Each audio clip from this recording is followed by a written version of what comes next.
one. See you again. Can I ask you about two specific plays? Yeah.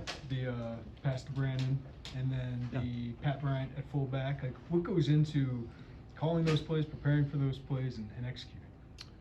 I mean, just, collective effort from coaching staff. You look and you develop the game plan. Like Brandon's pass was really a build off of a run that we didn't even run, so we had a 2-play set, and it's kind of on the fence on whether I was going to go with the run or the pass in that particular time, and obviously it worked out the way in a good way. But it was a recurring theme throughout the day is our guys just made plays, like play after play after play, and I know it was on all phases, but our guys offensively, I mean, just continued to make the play, and that's what happened in that one. So it's 4th and 2. I think putting the ball in the quarterback's hands on the edge is a good thing.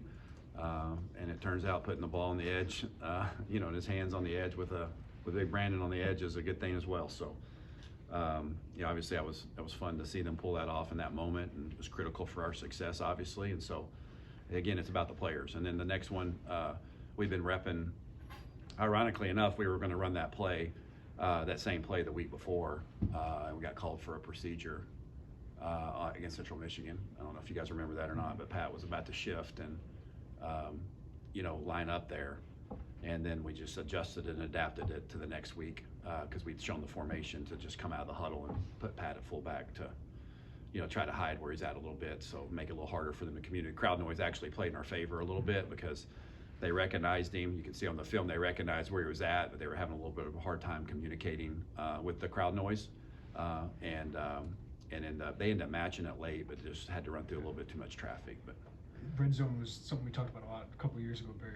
Just what's the process of addressing that and getting good at it like you guys have as a play caller and coach? Yeah, well, we just work. We work at it. Obviously, we worked at it 2 years ago, and we were a different team 2 years ago. I was a difference coordinator 2 years ago. We were playing different opponents 2 years ago. So the bottom line is, whatever year it is, whatever team you're on, I mean, you got to execute in the red zone. And we obviously spend a lot of time working on it during camp. Every spring camp, fall camp we spend the first 3 days down there, so we get a lot of our stuff installed. And then really at that point in time, it's just kind of dressing things up and figuring out different ways to do the things that our guys are comfortable with. And always looking to add stuff and tweak things and enhance things or steal stuff. It's just the life of an OC. You're always trying to do that. But our players are executing fairly well down there. We've left some stuff on the table, but the other night it was critical that we executed when we did. I didn't like some of the things we did down there, but again, our guys made plays, and you were able to capitalize down there. Barry, I got to credit Pat Bryant after the game with this idea, but he seems to think that the tablets have really helped Luke in a sense of being able to real-time evaluate himself and not second-guess himself on what he thinks might have happened compared to last year. Is that something you're seeing out of Luke, that there's a confidence level because he's getting that information? Yeah, I certainly it's not hurting anything. Right. I mean, I could know that for sure. I think it'd be a great question to ask him, when given the chance. And him and I haven't really talked at length about that, other than we get a chance to quickly, to your point, and to Pat's point, quickly review what just happened. Right? Hey, we're going to come back to this. Hey, that was a really good decision. Hey, we got to give this ball here. There's some real-time feedback that probably does bring clarity to all of us, as a coach and a player, to understand, hey, what we need to come back to. Sometimes it's like, because sometimes in a game you're like, well, we should never come back to that. That stunk. And but then you watch the real-time feedback on the iPad, and you're like, no, all we got to do is just tweak this, or if we get the right block, or if we run the right depth, or if you see this the right way, we can come back and do that again. So I think there's some element to that with him. But I think as intellectual as Luke is, and the way he sees and processes the game, the more information that he gets is better. And I think that's probably a pretty common effect for him on game day. Some national recognition for Luke of what are some key things about his play and his preparation that have allowed him to have that success? He spends a lot of time preparing, as all of our players do, but in particular, he's got a routine that he likes and lives by. And, I think he has we spend a lot of time in the meeting room together, but, there's that meeting time alone that we use by NCAA is just not enough to really fully prepare a quarterback. So a lot of that falls on his own to go out and do on his own and overtime. And I think he's got a really good routine, and he had the same routine last year. And I can't speak specifically what it is, but I know that he's got one, and he's got you know, a routine that he sticks with and that he feels comfortable by the time game week or game day gets there, what he's studied, what he knows, what he's learned about the opponent. Again, he's very cerebral, so I think he puts a lot of time in preparation for the opponents. Obviously, he's playing really well. Our team's playing well around him, but obviously been pleased with him, and now it's time to just continue to build off what we did last week and get ready for an extremely tough environment against an extremely good defense, you know, and it's kind of the way of the life in the Big Ten on the road, and but it'll be an incredible challenge for us, but I do like the way he's playing and preparing himself. Coach, the way you're using running backs now, the way you're deploying them, is that all predetermined, or is that kind of a fluid thing during the game? You know, how do you make those decisions? Yeah, as far as getting 4 guys involved Yeah, in the game. and how much you use them when you're Yeah, out there. yeah. We actually don't go in with a set formula, Okay. other than a kind of a Thad has a set rotation that he likes Sure. to start with, and then each rotation or each series may have somebody else that's like the backup for that series. If that somebody needs a little breather or something. And some of it's kind of scheme based, you know, Right. about playing to what we perceive as strengths and weaknesses there. And but it's important. We have a stable there that have all, even in the game the other night, obviously will all contributed greatly to. I mean, Khalil, I think he had 2 runs, and they were both really critical during the game.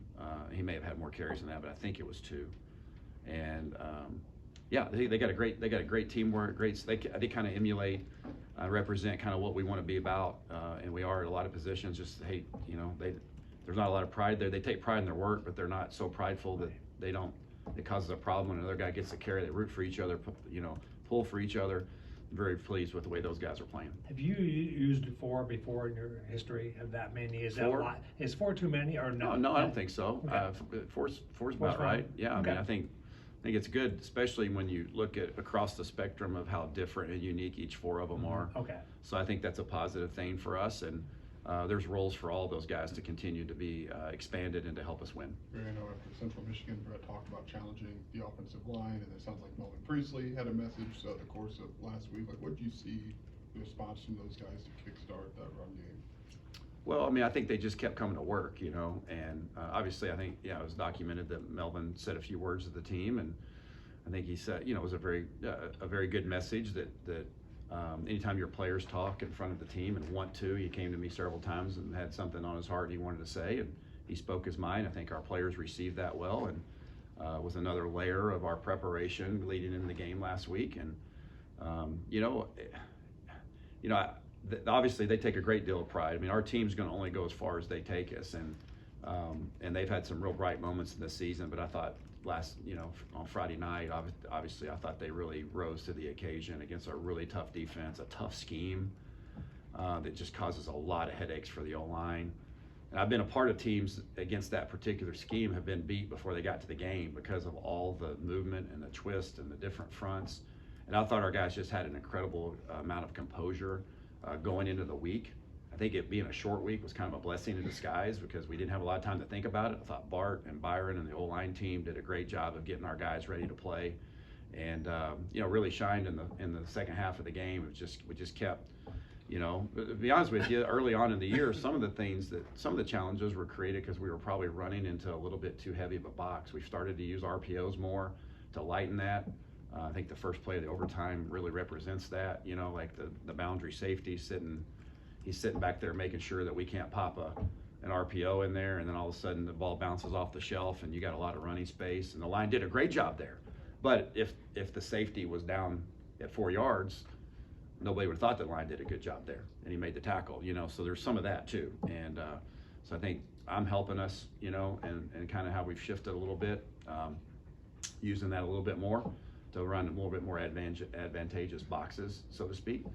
But I can't say enough about how they played and the physicality they played with, the tenacity, and it's really on camaraderie. We really were synced up nicely, and it showed in the second half in particular. What are some unique things about the Penn State defense and some challenges for you guys this week?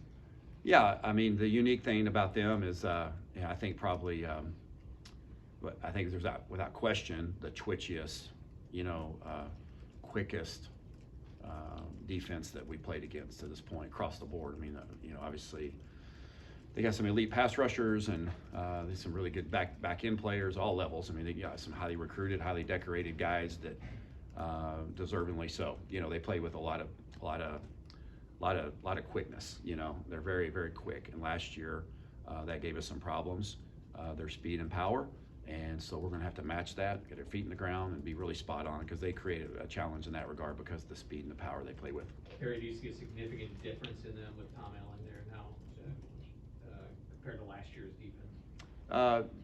There's some similarities there. You know, that's one of the things you're always trying to wrap your mind around about, okay, Coach Allen and the history there about, you know, him being a defensive coordinator and then what he took over and how he's blended, you know, his beliefs and his, you know, his schemes into what was previously there. So there's some carryover. There's a little bit of both of that. You know, when you see that, when you watch him play, you see a little bit of Coach Allen's personality that I'm just loosely familiar with. Got a great deal of respect for him as a coach and as a man. And these guys play really hard and play fast, and they get up there and they really challenge you. And so I think that falls right into the wheelhouse of who he seems to represent as a coach from a distance. And but they've got a scheme there that's really good. They got really good players, and they got a really tough environment to play with. Sounds familiar, you know, but this challenge is just going to obviously only increase from what we faced last week, and we're going to have to be spot on to go be able to move the ball and stay on the field. Last week we had 4 turnovers and another 5 total turnovers that game. Do you think he's grown from that performance? Yeah, I would think so. I mean, obviously I thought he grew immediately last year after it. You know, I mean, that was a rough day for our offensive football team, not just Luke Altmaier. You know, I mean, it was me, it was him, it was our team on offense. It was every player was a part of that. You know, like we were kind of overwhelmed to a large degree, and I think our guys, you know, remember that and respect that from Penn State because of the speed and the power they play with. And so I think obviously it was a learning opportunity for Luke, like it was for me. And it was like a hope for Josh Krutz and, you know, Pat Bryant and the guys that are involved in that team. And so I think obviously Luke's gotten better from that moment.